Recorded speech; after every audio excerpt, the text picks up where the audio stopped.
I wake up. The alarm thing is going off. It will stop eventually on its own. This is my first day in Broken Hills. I don't know how I know that. I just do. I don't ask these kind of questions anymore. The alarm thing tells me that my parents are having dinner with my grandfather.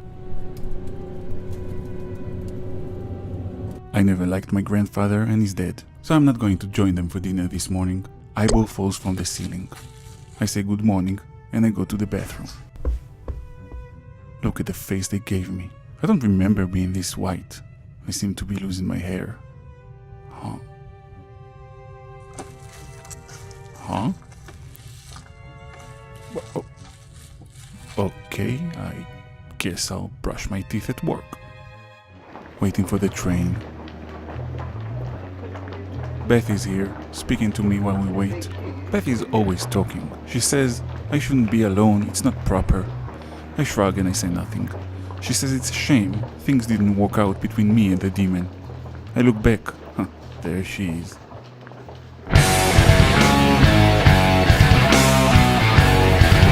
I tell Beth there were irreconcilable differences between us.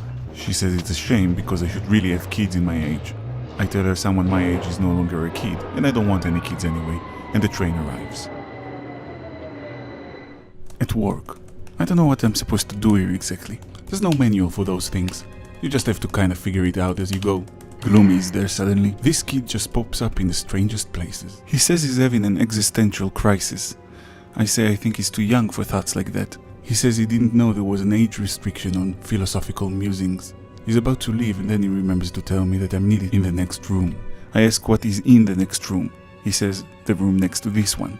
I think, stupid question really, I mean, it is implied by the name. I get up and someone puts a bag over my head. Everything goes dark.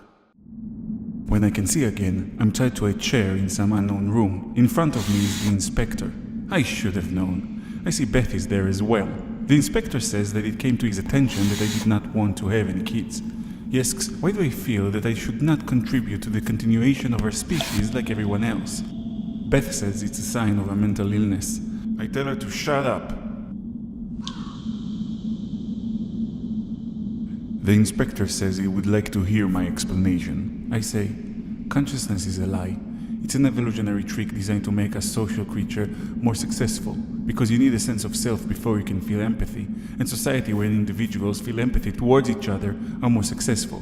So I'm not going to play a part in this charade and bring another consciousness into this world, one that would experience itself as if it's real, only to die eventually and fade away. Beth laughs and says, see, I told you it's a sign of mental illness. The inspector says this is all very unusual and highly suspicious. He thinks maybe Beth has the right idea. I had enough. This is my reality. I don't need this crap. I decide to tinker with the rules. I make the inspector different.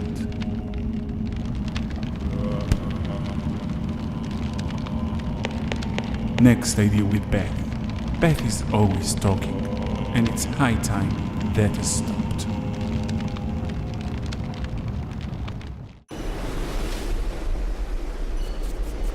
Opening the door, I'm surprised and bewildered to find myself in the wilderness.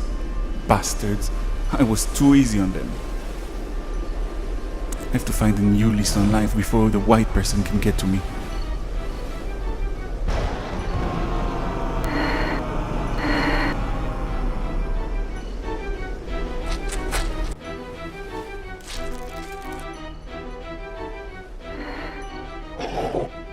I can hear him approaching. I can feel that he's close, but I find my lease on life and I squeeze hard. I find myself back in my bedroom. Gloomy is there suddenly. This kid just pops up in the strangest places. He says, welcome back, Mr. Gavin. I say thank you and I look at the kitchen. My parents and grandfather are eating a cat. At least I think that's who they are, although they look nothing like themselves. Gloomy says, can I ask you something, Mr. Gavin? I say, why not? He asks, what is the real reason I didn't want to have any children? This takes me by surprise. I ask him what is he talking about. He says he heard what I said to the inspector. Of course he did. And while he thought I was telling the truth, he doesn't think that's the whole truth. I don't know why, maybe it's his stupid sad eyes or something, but I decide to give him a straight answer. I sigh and I say, well, To be completely honest, I'm not accomplished. He asks, what do I mean by that? I say, I haven't accomplished any of my life goals, any of my dreams. We all just get one turn of the hourglass, and our time is short. If we fix this, maybe we could be more than one thing, live more than one life.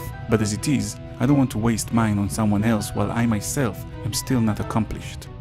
He says nothing for a while, and then he asks if I want to join my parents in the kitchen. I say nah, I'd rather do something fun. He asks if he can come with me. I say why not? Wait for me outside, I won't be a tick.